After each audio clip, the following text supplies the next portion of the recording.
J'ai peur de pas réussir encore cette année.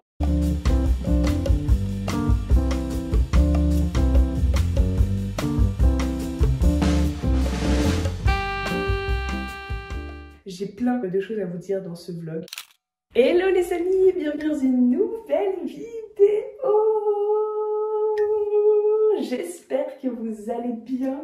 Je suis trop contente, ça fait tellement longtemps que j'ai pas vlogué. Ça fait tellement longtemps, ça va faire 2 semaines ou 3 semaines. J'ai tellement de trucs à vous dire, je me suis dit il faut absolument que je prenne la caméra parce que j'ai trop de trucs à vous dire. Bon, là on est samedi, je me suis dit que j'allais faire encore un petit vlog week-end chill, un peu week-end chill d'automne parce que j'ai une semaine, mais vraiment j'ai fait trop de trucs cette semaine et ça se voit puisqu'en fait il est 10 h et je viens de me réveiller. Encore une fois, je me suis couchée hyper tard alors que je déteste ça et que ça me fatigue plus qu'autre chose. Allez savoir pourquoi, je continue de me coucher très tard, voilà. Mais il faut vraiment que j'arrête là, vraiment Laura, pour cette fin d'année, il faut vraiment que je prenne l'habitude de me coucher tôt parce que me coucher tard ça me va pas du tout, regardez la tête que j'ai. Non, je suis une pure gogole parce que je vous ai fait une vidéo en mode oui, maintenant je me lève à 5 h 30 tous les matins, j'aime trop cette routine et à chaque fois je le fais une fois dans la semaine, voire 2 et sinon je me couche hyper tard, je me lève à 10 h. Ce matin, j'avais envie de me réserver un spectacle Candlelight. Je crois que ça se dit comme ça. C'est des spectacles où tout est fait à la bougie. Ils reproduisent des musiques, souvent classiques, avec un orchestre, etc. Et tout est à la bougie dans des beaux lieux. Sauf que j'ai vu les prix, je suis dégoûtée. Genre, toutes les places pas chères à 20 €, elles sont prises. T'as que des places à 40 balles.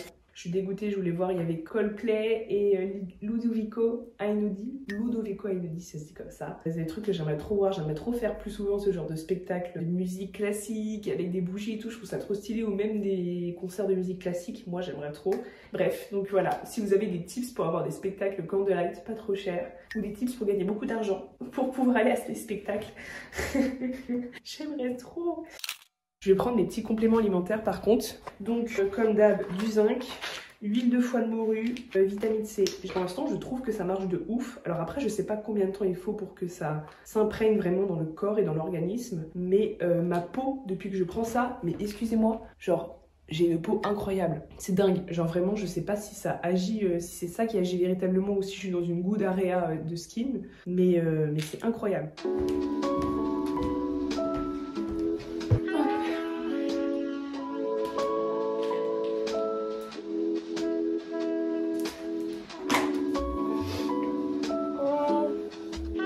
J'en ai presque plus. On va faire des courses.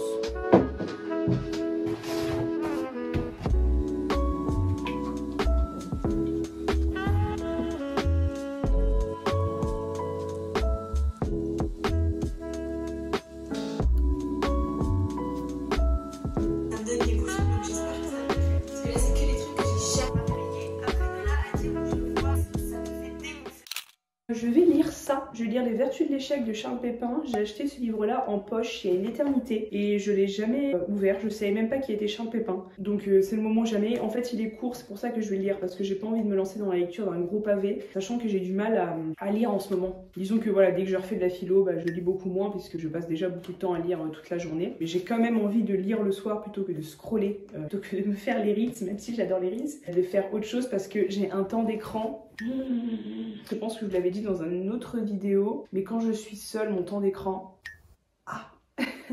il est affolant. Alors certes, je filme avec mon iPhone, j'ai fait plein de trucs avec mon iPhone c'est genre mon outil numéro 1, mais j'ai un temps d'écran affolant, je passe beaucoup trop de temps sur mon tel et ça me matrixe. Et franchement, ça me fait me sentir mal, genre des fois je me sens mal et totalement accro à mon téléphone. Genre mon téléphone me fait passer une mauvaise journée, pas parce que je vois du contenu qui me plaît pas du tout, parce que j'aime beaucoup ce que je regarde sur les réseaux, moi j'adore le contenu, enfin dans toutes ses formes, j'adore ça. Mais parce que le cerveau il est pas fait pour regarder autant d'écran pendant aussi longtemps quoi. Par contre dès que je suis avec quelqu'un, là mon temps d'écran divise minimum par 30%. C'est à dire que quand j'étais chez mon père, même si mon père travaillait toute la journée et que bah du coup je le voyais techniquement que le soir en fait, enfin vite fait quoi, on se croisait plus qu'autre chose, j'ai réduit mon temps d'écran de plus de 30%. Le fait d'être avec les animaux, d'être à la campagne où tu captes pas très bien, enfin de pas être seule, je divise littéralement mon temps d'écran.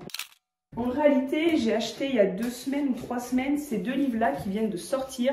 C'est un peu les best-sellers de la rentrée. Ce livre de Charles Pépin, et en fait j'ai vu des interviews de lui sur Quotidien, sur France Inter, etc. parce qu'il est très médiatisé, il travaille sur France Inter, il me semble, où il a travaillé. Et du coup il a publié ce livre qui vient juste de sortir, qui a l'air hyper intéressant. C'est un philosophe en fait. C'est un philosophe mais qui rend la philosophie accessible et qui prend des problèmes vraiment concrets de la vie quotidienne et aussi des figures concrètes de la vie quotidienne. C'est-à-dire que là, il travaille sur le passé, sur la mémoire, sur comment transformer notre mémoire, comment transformer notre rapport au passé pour vivre avec son passé. Et il utilise autant des philosophes comme Bergson, etc., que des figures comme Zlatan. Et il y a un vrai travail de fond sur la mémoire, un travail de psychologie, sur les différents types de mémoire, sur comment se passe la réminiscence, etc. Donc c'est super intéressant, c'est très sérieux, mais pour autant c'est accessible. Donc j'ai trouvé la démarche vraiment superbe, et ça travaille vraiment une problématique à laquelle on est tous confrontés, quoi. On voit pas ça comme une pure abstraction qui nous serait d'aucune utilité, quoi. Donc c'est vraiment très bien fait. J'ai commencé à le lire, mais vu que c'est un gros pavé, je vais prendre un livre plus court, parce que je sais que ça va m'énerver, je vais lire la moitié, puis après je vais rien lire pendant 5 jours, et après quand je vais me remettre dedans, ça va me gaver parce que j'aurais un peu oublié de quoi ça parle, quoi. Donc non, franchement, Charles Pépin, j'ai vu des interviews de lui et il m'a charmé, je dois bien dire. Sa manière d'approcher la philosophie, sa manière d'écrire, les problématiques qu'il aborde, et du coup c'est dans le même horizon qu'il a écrit auparavant Les Vertus d'échec. Le problème aussi de la philosophie, c'est que même moi quand je l'étudie, ça paraît tellement abstrait et c'est peu rapproché à des problèmes de la vie quotidienne, à des problèmes qu'on a en tant qu'être humain auxquels on est confronté, et pourtant c'est tout en lien. Par exemple, j'ai eu un cours sur la volonté, je vous en ai parlé plusieurs fois, et la volonté, il y a plein de problématiques il y a à la volonté. Est-ce que la volonté, c'est pas la plus grande obstacle à notre liberté, parce que on peut avoir une volonté faible, une volonté malade, une volonté qui nous empêche totalement d'accomplir ce qu'on a envie de faire, une volonté totalement feignante en fait, et qui nous empêche totalement d'être libre. Par exemple, ce genre de problématique, quand on étudie la philosophie en tant que telle dans un cadre académique, on se rend pas vraiment compte que ce qu'on étudie touche véritablement des problèmes.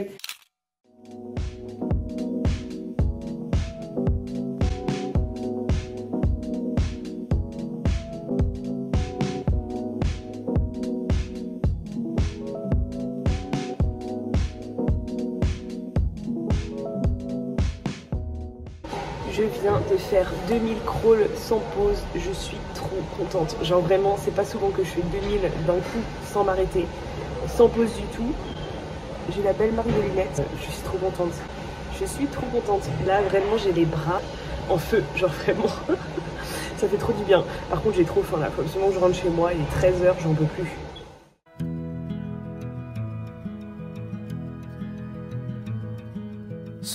Les gars, en rentrant de la piscine, je suis passée dans une boulangerie, je me suis acheté un éclair, je suis désolée. J'ai commencé à filmer, mais j'ai filmé dans le mauvais sens. J'ai mis la caméra dans le mauvais sens, j'ai parlé toute seule, très clairement. Il n'y a rien qui filmait. Du coup, j'ai déjà commencé à le manger, mais il est vraiment trop bon. Il est trop bon. Un peu l'intérieur là, oh là là, c'est une dinguerie. Talking in your sleep, I wonder what you're dreaming up, dear. And if the world don't keep you warm, there's a blanket of stars above here. And I'm like, oh, take another little piece of my heart. Bon, pour la fameuse question de où j'en suis dans la philo, j'ai attaqué un nouveau thème qui est le thème de l'inconscient. Je pense que d'ici la semaine prochaine, j'aurai fini cette notion et je pense que je vais attaquer soit la notion du temps, soit celle de la religion. Parce que la religion, j'ai peur que ça tombe au vu des événements ou qu'ils insistent beaucoup dessus à l'oral par exemple. Et voilà, sinon j'ai un pote qui m'envoie beaucoup de cours. Merci à lui, il est trop gentil, il m'envoie vraiment plein de cours qui sont géniaux. Mais je sais pas ce qui est le plus ajusté entre préparer mes notions moi-même, parce que c'est quand même pas le même apprentissage et pas le même rapport que t'as à la connaissance quand c'est toi-même qui fais tes recherches, ou apprendre directement ses cours à lui pour pas avoir à perdre de temps sur les recherches, etc. Donc je sais pas, parce que je préfère quand même quand je bosse ce que j'ai fait moi, parce que je trouve ça pertinent, adapté aux exigences du concours, enfin tout du moins j'ai l'impression. Mais de l'autre, est-ce que je dois vraiment perdre du temps à préparer mes notions, sachant que j'ai des cours sur ces notions-là qui m'ont été envoyés et qui sont de bonne qualité. Donc je sais pas trop, en tout cas ce que je sais c'est que je galère un petit peu, pour être honnête, à bosser suffisamment. Je galère à bosser suffisamment, il faudrait que je bosse minimum de la philo 4 heures par jour et j'y arrive pas. Je me sens un peu vite surmenée, je dois bien avouer que le babysitting plus YouTube plus ceci plus cela, j'ai du mal à tout faire parce que je monte une vidéo, parce que je vais au sport, parce que ceci, parce que cela. Ça me stresse sans me stresser, je pense que ça me stresse un petit peu intérieurement mais que je refoule ça. Donc j'aimerais vraiment travailler la philo 4 heures par jour et je veux surtout faire de la mémorisation parce que vous savez pas le nombre de cours que j'ai, que je n'ai soit jamais lu, soit que je ne connais pas. J'ai des tonnes et des tonnes et des tonnes et des tonnes de cours et je pense qu'en fait là il faudrait carrément que j'arrête totalement d'aller en cours et que je fasse que de la mémorisation quoi presque. Que je fasse juste les notions sur lesquelles j'ai rien, par exemple la religion, parce que j'ai tellement de trucs à mémoriser et c'est bien d'accumuler des connaissances et des connaissances et des cours, mais si tu mémorises rien, enfin la mémorisation c'est dur quoi, c'est dur et ça se fait sur le long terme quoi, le cerveau il retient pas des tonnes et des tonnes et des tonnes d'informations en un mois quoi. Donc je suis un peu stressée quand même là quand j'en parle, je vous avoue que là j'ai une petite boule à l'intérieur, un petit coup de stress parce que bah je bosse pas assez la philo quoi. J'ai peur de pas réussir encore cette année. Donc voilà, après je bosse hein, évidemment, j'ai pas du tout abandonné ni rien, hein, je suis dedans,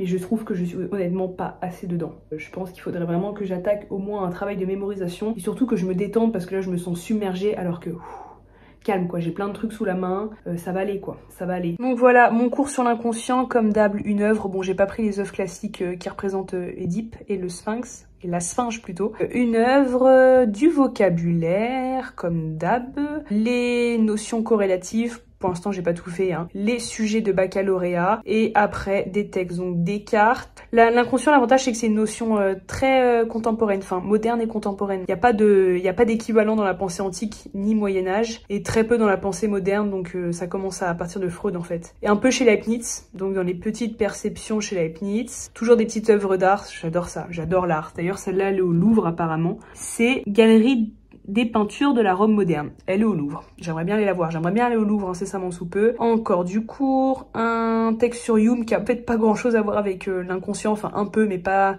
directement, mais que je connaissais pas et qui est très utile. Enfin que je connaissais pas bien, qui est très utile. Ensuite Schopenhauer. Je crois que je me suis arrêtée là. Voilà, j'ai fait un premier texte de Schopenhauer. Là je vais en faire un deuxième. Après j'ai des tonnes et des tonnes de textes de Freud, enfin j'ai pris les textes les plus canoniques mais bon c'est lui qui essentiellement traite de la notion d'inconscient. Ensuite des aphorismes de Nietzsche, Bergson, Popper qui réfute Freud, Alain, 2 textes et lui c'est un contemporain.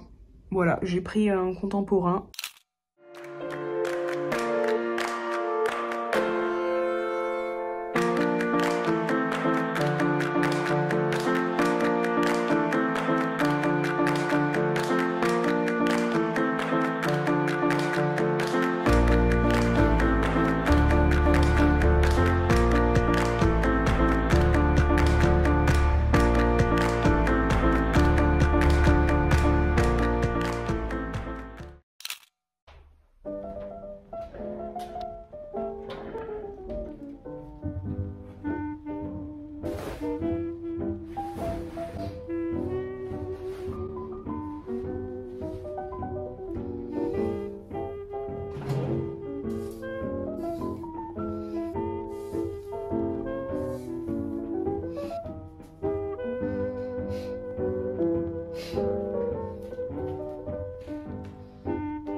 Saw you paint a picture of a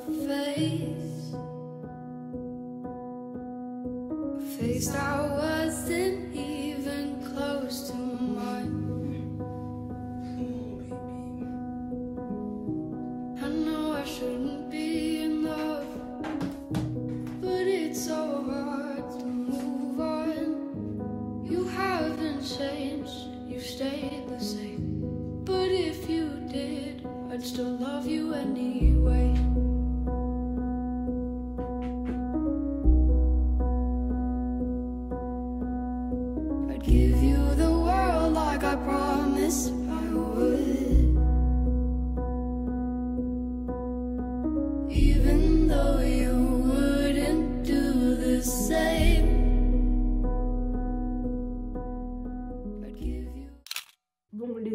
je sors de la douche et il faut que je vous parle. Je pense que je vais clôturer cette vidéo là-dessus. Mais avant de clôturer cette vidéo, il faut que je sois honnête avec vous et que je vous parle d'un sujet. Je reçois des messages. D'ailleurs, merci beaucoup à tous ceux qui prennent le temps de m'écrire, c'est vraiment très gentil. Ça me fait vraiment très plaisir. Et je reçois beaucoup de messages de filles qui me disent qu'elles se reconnaissent dans ma situation amoureuse, qu'elles vivent la même chose ou qu'elles ont vécu la même chose et donc qu'elles sont avec des hommes qui veulent pas se mettre en couple, enfin qu'elles sont pas avec du coup. Qu'elles fréquentent des hommes qui ne veulent pas se mettre en couple, qui revendiquent leur liberté à tout prix, qu'elles ont le cœur absolument brisé, etc. Et on me dit souvent, ah, et vraiment c'est tellement gentil de me dire ça, vous savez pas que c'est ce qui m'a sorti en grosse partie du trou noir, tous ces messages gentils d'encouragement, etc. Vraiment c'est trop gentil, genre. Et donc je reçois souvent des messages qui me disent, je sais pas comment tu fais, tu tiens vraiment bien ta barque, t'arrives malgré tout à fonctionner, à continuer ta vie, c'est incroyable et tout, genre tu t'en sors tellement bien et tout. Et c'est sûr que je vais pas vous faire des vidéos YouTube en chialant toutes les 2 secondes quoi. Au bout d'un moment ça va bien, je crois que je suis des personnes qui doivent le plus pleurer déjà sur YouTube. Pas trop de honte avec mes émotions. Je vais pas faire des vidéos en pleurant toutes les 5 secondes, mais la vérité c'est que oui, je suis pas au fond du trou dans mon lit en train de chialer, mais je vous jure que c'est vraiment dur, hein. C'est vraiment dur, j'en pleure encore tous les jours. J'ai cru que quand il m'a annoncé le jour de mon anniversaire qu'il était en couple, ça y est, ça allait être une impulsion qui allait me donner un total renouveau puisque je n'attendrai plus alors que ça faisait 2 ans que j'attendais. Donc là, j'avais plus de raison d'attendre et que ça allait forcément aller mieux, ça de manière immédiate. Mais je pense que juste mon cerveau m'a protégée de la souffrance qu'engendre la nouvelle de savoir qu'il est en couple avec une autre que moi. Mais la vérité c'est que non, c'est trop dur, j'en pleure encore tous les jours, j'en pleure plusieurs fois par jour et j'essaie de tenir ma barque vraiment du mieux que je peux et je trouve que je me débrouille pas trop mal. Mais imaginez pas que c'est facile, imaginez pas que je vis un truc traumatisant amoureusement, enfin je vais pas mettre de guillemets, oui, traumatisant amoureusement, et que je m'en remets en claquant des doigts, que je fais 3 vidéos YouTube et que ça va mieux et ça y est, je suis à fond dans ma vie. Tout pas envie que vous disiez si vous vivez ou si vous avez vécu des trucs similaires, ah mais moi je suis nulle, je suis encore traumatisée, je mets trop de temps à m'en remettre, alors que elle fait plein de trucs, etc. Enfin, non, je souffre encore beaucoup. Je vais pas mentir, j'ai vraiment... Oh, non, stop l'horreur. J'en ai marre. C'est plus possible de pleurer autant, là. Oh, je crois que manière, faut pas s'interdire de pleurer, c'est un des seuls moyens d'évacuer sans faire de mal ni à soi-même ni aux autres. C'est dur. J'essaye de faire de toutes ces émotions négatives, de toute cette tristesse, cette colère aussi, un moteur. J'essaye vraiment de transformer ça en énergie qui puisse me faire avancer dans tous les domaines de ma vie. J'essaie vraiment de ne pas me laisser abattre et de pas me faire submerger par toutes ces émotions négatives pour en faire un moteur, pour en faire une espèce de puissance de vie. Mais bon... c'est plus ou moins convaincant mon histoire. J'y arrive plus ou moins bien, il y a des hauts et des bas et ça tous les jours. Mais vous savez que j'essaie de trouver un maximum de solutions pour aller mieux et j'ai implémenté déjà tous les conseils classiques, absolument tous. Aller voir des psys, enfin une psy, me faire suivre, qui pardonnait. Je lui ai pardonné pour avancer, pour pas être dans le ressentiment, etc. Prendre soin de moi, passer du temps seul, passer du temps avec mes amis, passer du temps avec ma famille, être très occupée, me lancer dans une nouvelle passion, j'ai ouvert ma chaîne YouTube, enfin tous les conseils classiques, je les applique, mais ça suffit pas, il n'y a rien de magique, rien. Mais j'ai quand même essayé d'implémenter 2 nouvelles choses pour aller mieux. La première, c'est que tous les jours, vu que j'ai quand même des coups de mou tous les jours, là la preuve, hein, j'essaie d'écrire des points positifs de ma journée tous les jours. Genre, je sais pas, je suis fière de moi parce que j'ai show up for myself, vous voyez un peu le truc. J'ai quand même d'aide ma journée même si j'ai eu des coups de mou. Je suis fière de moi parce que j'ai fait ceci alors que je le repoussais depuis un moment. J'ai fait fière de moi parce que j'ai été au sport. Donc voilà, j'essaie de noter des points positifs tous les jours parce qu'il y a tous les jours des choses positives qui m'arrivent. Et donc vraiment, ça aide. J'y croyais pas trop à ces techniques de journaling, je trouvais ça un peu ridicule. Mais en fait, ça aide. Vraiment, à la fin de la journée, me poser, me dire, ok, qu'est-ce que je retiens de positif de ma journée? Et ça m'aide vraiment à voir le positif. Je fais ça tous les soirs. Et j'ai implémenté une autre chose, c'est que il m'arrivait souvent d'écrire, au moment de coucher surtout, parce que c'est quand même le soir que c'est le plus dur, d'écrire toutes les pensées qui me traversent dans la tête, toutes les questions que j'aurais aimé lui poser, tout ce qui me traverse l'esprit. Mais je me trouvais très ridicule de faire ça et à chaque fois je supprimais. Et en fait, vous allez me dire, c'est TikTok qui m'a aidé. Je vais très peu sur TikTok, mais j'ai que des suggestions de rupture amoureuse. Donc dans mon algorithme, j'ai vu qu'en fait, j'étais vraiment pas la seule à faire ça et qu'il y a plein de gens qui, dans une période de no-contact avec la personne qu'elles aiment ou aimaient, une période de rupture, et elles prennent un carnet et elles lui écrivent en fait. Elles écrivent à la personne comme si elle était là. Voilà, comme si tu communiquais à l'autre en face de toi. et je me suis sentie beaucoup moins conne. Je me suis dit mais en fait je suis pas du tout la seule à faire ça en fait. Et du coup j'ai commencé ça et c'est pas mal, genre j'écris le soir. Je me suis rendu compte que quand je vidais ma tête, que j'écrivais et que je vidais ma tête le soir, ça m'empêchait de faire des cauchemars de nuit parce que je faisais beaucoup de cauchemars. Après si je fais pas ça en fait le soir, tu peux être sûr que dans la nuit je vais rêver de lui. Ça m'évite déjà les cauchemars et c'est pas mal. Donc notez les points positifs à la fin de chaque journée. Et moi j'ai un fichier page, ou sinon vous pouvez écrire à la main, mais juste moi je suis feignante. Page où j'écris